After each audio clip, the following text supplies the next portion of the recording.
Chers frères et sœurs, un des derniers rites dont j'aimerais vous parler en ce jeudi saint, un rite que l'on n'a pas beaucoup forcément la chance de voir parce que d'habitude, la messe du jeudi saint, vous le savez, se finit par une procession eucharistique qui nous emmène au reposoir, car en effet, le Seigneur quitte, entre guillemets, l'Église pour monter, c'est comme ça que nous aimons nous en rappeler, au jardin des Oliviers pour son agonie, où nous l'accompagnons comme les disciples et où nous essayons de ne pas nous endormir pendant l'adoration.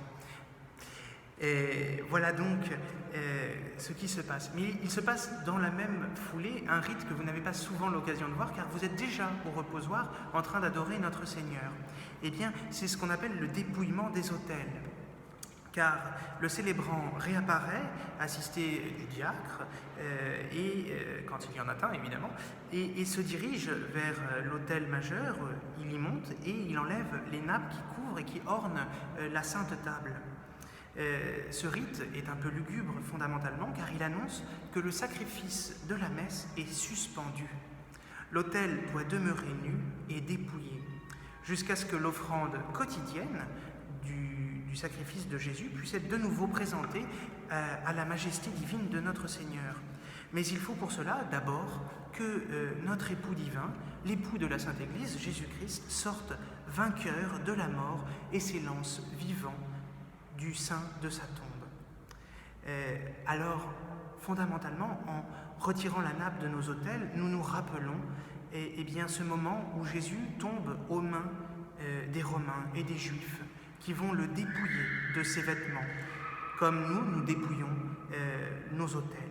Car l'autel est bien aussi une des présences de Jésus-Christ durant la messe.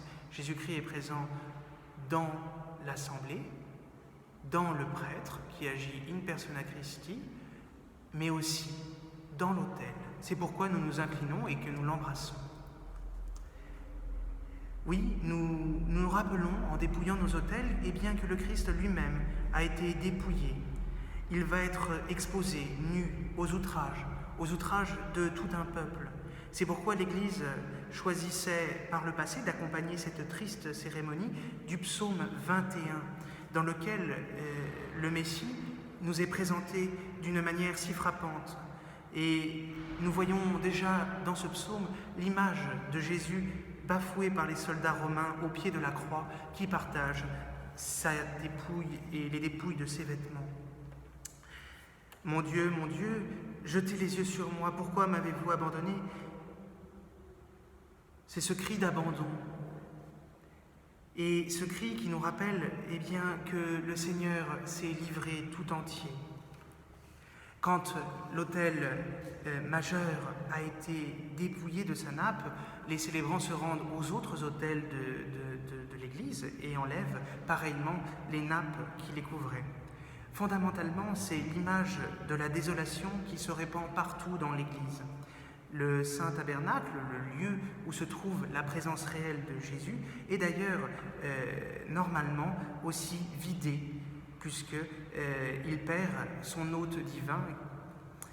Le ciboire dans lequel se trouve le Saint-Sacrement est transporté normalement au reposoir.